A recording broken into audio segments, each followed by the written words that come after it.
What's going on, guys? It's Jimmy here, and welcome to our daily show where we update you on the fourth stimulus check update, the next stimulus package, and the infrastructure package, as well as multiple different stimulus provisions on the horizon, which may be included in that package, as well as what's going on in the world today. Well, it looks like Democratic Representative Maxine Waters has survived a vote in the U.S. House of Representatives to censure her based on her comments that if the Derek Chauvin trial was not guilty, that people should gather in the streets. In fact, just to make sure we got this right, she says, while attending a Black Lives Matter protest in Minneapolis on Saturday night, Maxine Waters, Democratic representative, responded to questions about the trial. She repeatedly said protesters should, quote, stay in the street and, quote, fight for justice. She also went on to say, well, we've got to stay on the street and we've got to get more active. We've got to get more confrontational. We've got to make sure they know that we mean business. A lot of Republicans are really mad at this because, well, they akin it to being very similar to when the Democrats pushed to have former President Donald Trump thrown out of office, and they did impeach him in the House of Representatives, but not in the Senate. The Republicans think it's very similar to inciting a riot, especially because 2 hours after Maxine Waters said that publicly, there was a drive-by shooting in Minneapolis and targeted at 2 National Guard members, which were both injured by the drive-by. And, well, a lot of Republicans especially think that this was caused directly by Maxine Waters. And we've seen the protests now, so AKA inciting the riot. Well, House Minority Representative Kevin McCarthy introduced a censure resolution to have Maxine Waters censured.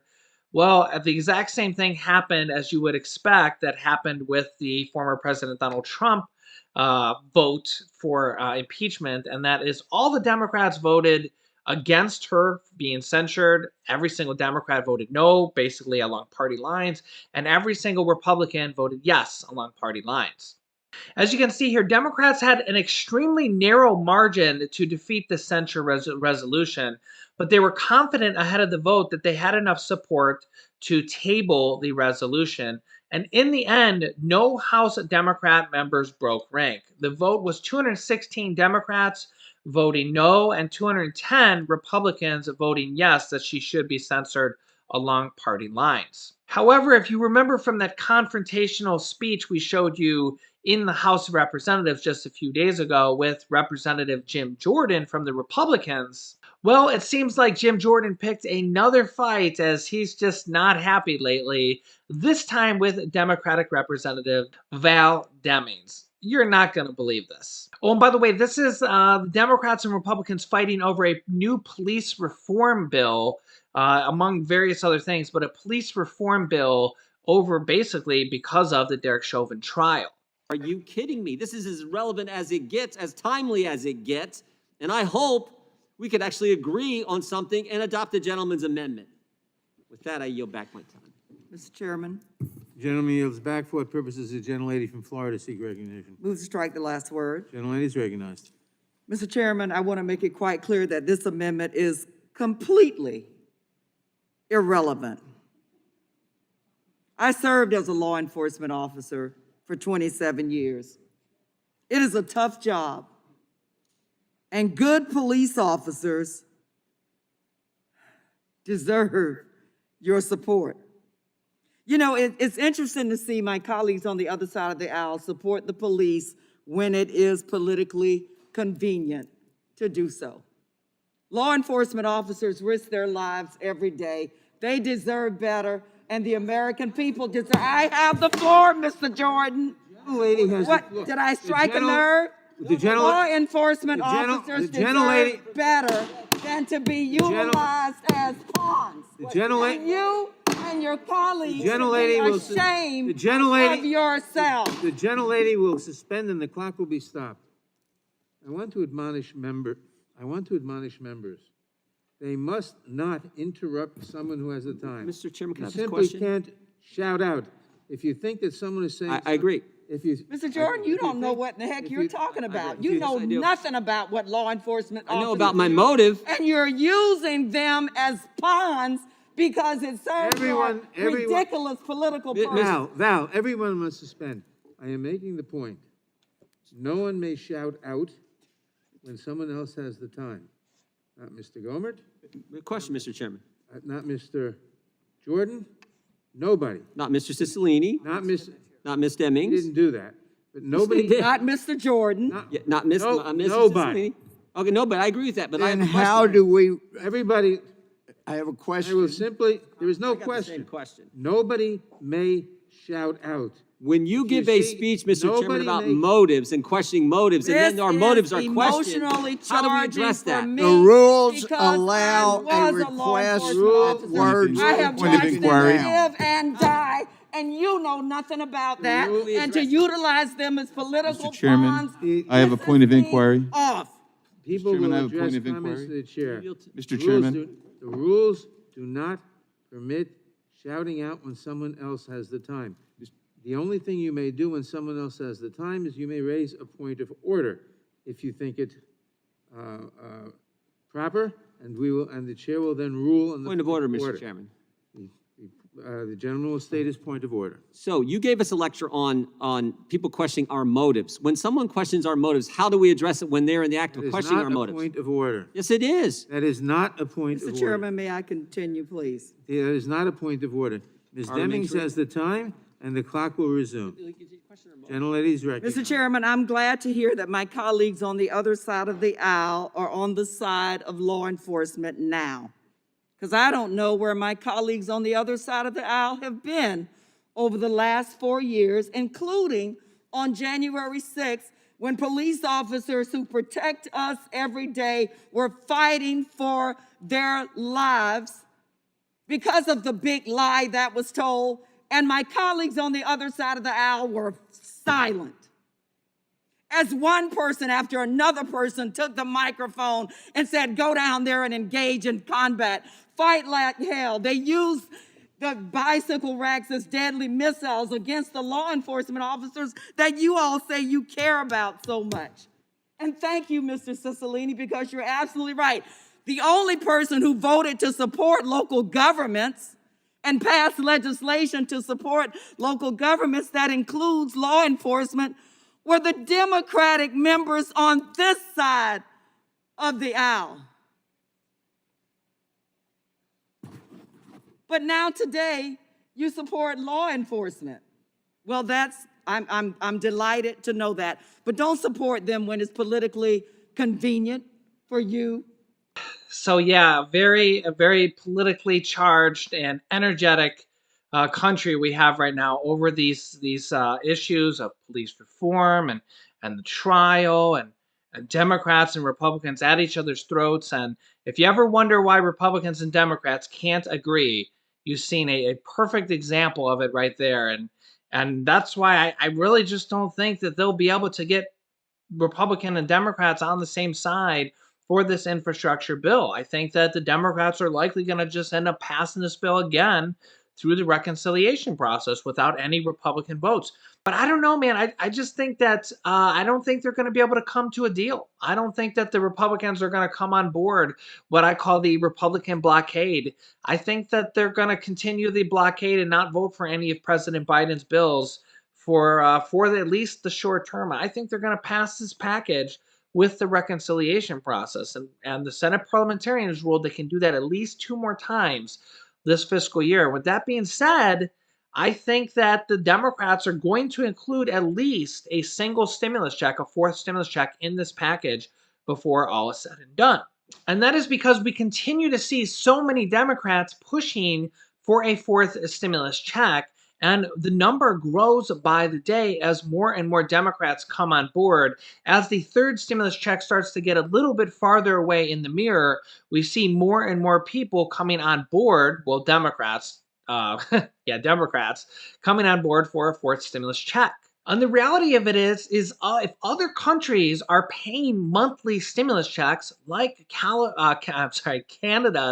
$2,000 monthly stimulus payments, if other countries can do it, can we do it?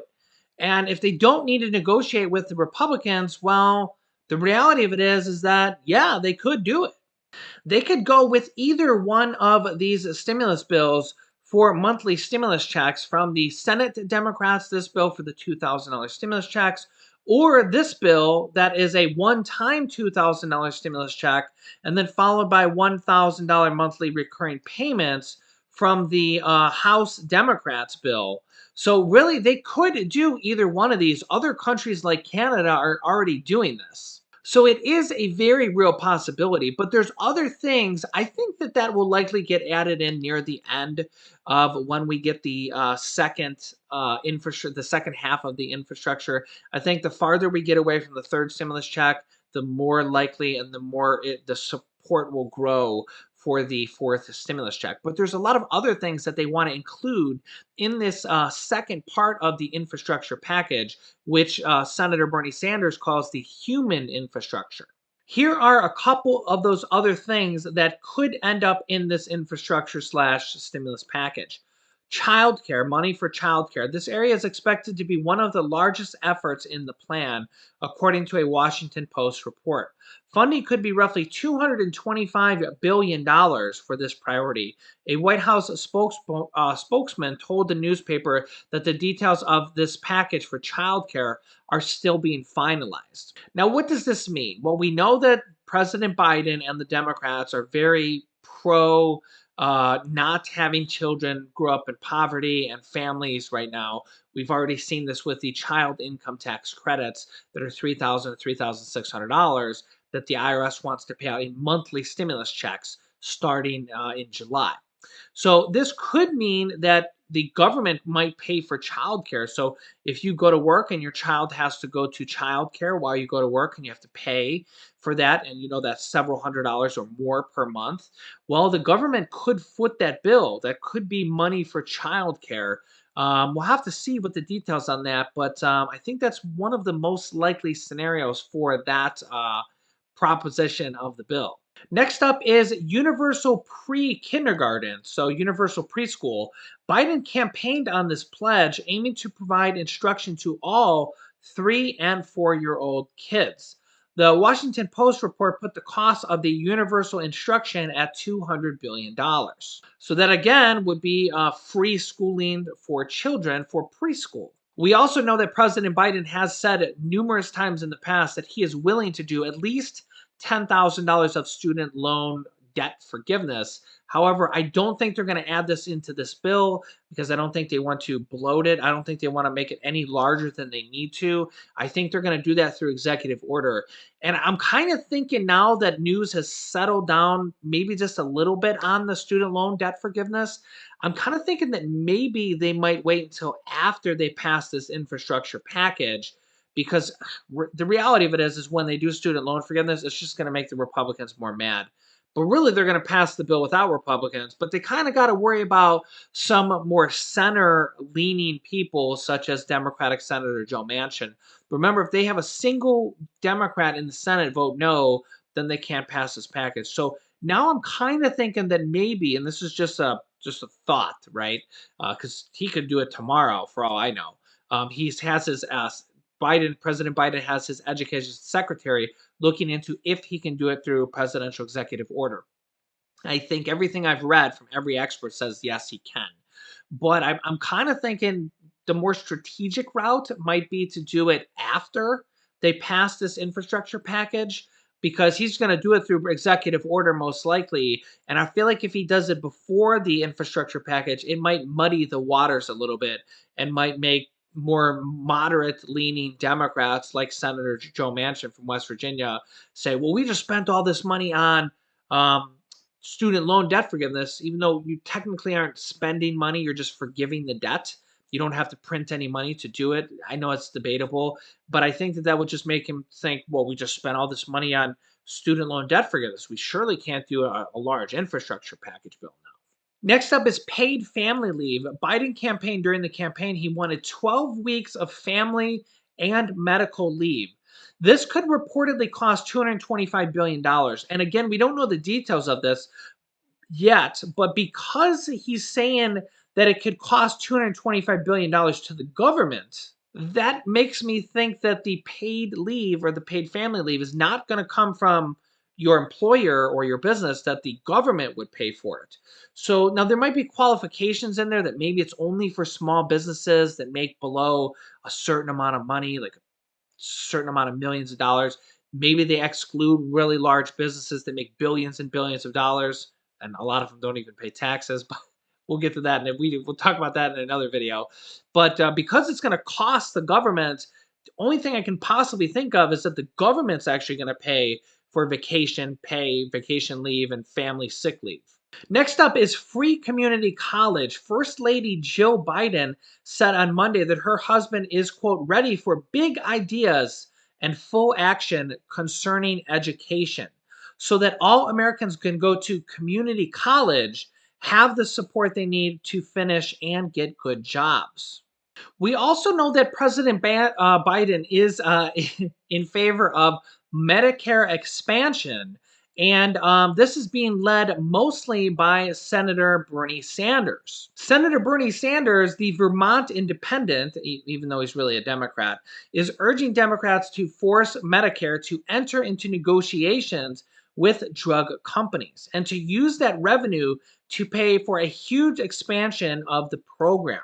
Sanders, who chairs the Senate Budget Committee, is aiming to lower Medicare's eligibility age from 65 to 55, or possibly to 60 years old, and expand the program to cover dental work, glasses, and eye surgeries, as well as hearing aids. Let me know your thoughts on these different provisions. Like I said, before all is said and done, we're likely going to see multiple different provisions included in this infrastructure package, and they're likely going to have to pass it without Republican support. Let me know your thoughts on that. I just think the Republicans are and the Democrats are just way too far apart. The Republicans have come up with a counter proposal for $800 billion, and remember, just the first part of President Biden's infrastructure plan is $2.2 trillion.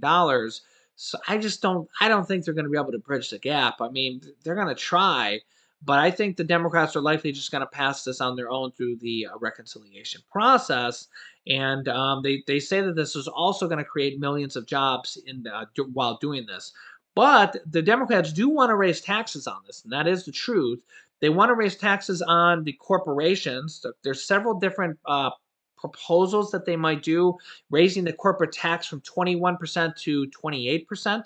It was 35% before former President Donald Trump lowered it in the 2017 Trump tax cuts, all the way from 35% all the way down to 21%. Now President Biden wants to raise it back up to 28% to pay for parts of this package. They're also considering a minimum tax for corporations that make over $1 billion. That so they have to pay some minimum tax. As we've seen, there's literally just hundreds of companies that make over $1 billion, the Fortune 500, that pay zero taxes per year in federal tax. And in fact, some of them, like Nike and a lot of these other big companies, actually get tax rebates. And they added it up in a recent study. It was $3.5 billion they got back in rebates and actually paid no federal taxes. So I do think they need to do some reform there, but we don't want to tax companies too much so that we lose jobs or anything in the meanwhile. But remember, we have to get tax money from somewhere. It either comes from people or it comes from companies. It's got to come from one of the two. The other thing that President Biden wants to do is to raise some select taxes on people that make over $400,000. We'll see if they don't raise taxes on anybody making less than that. I'll keep you up to date on all these tax raises, stimulus items, stimulus checks, Medicare expansion, and all the different stimulus items on the block for this next infrastructure/stimulus package. If you're new to the channel, make sure to subscribe down below. It's completely free to do so. This way you won't miss out on new updates. Remember, new videos come out every day at 10 a.m., 3 p.m., 8 p.m., and 11 p.m. Eastern Standard Time. We discuss different things in different videos, so don't miss an episode. You can click this top video here to watch my newest stimulus check video next. And this video teaches you how to start your own business selling products on Amazon FBA. I've had dozens of students replace their 9-to-5 income from selling products on Amazon, and I teach them how to do that. So click on one of those videos next. Thanks, guys, and I will see you in the next video.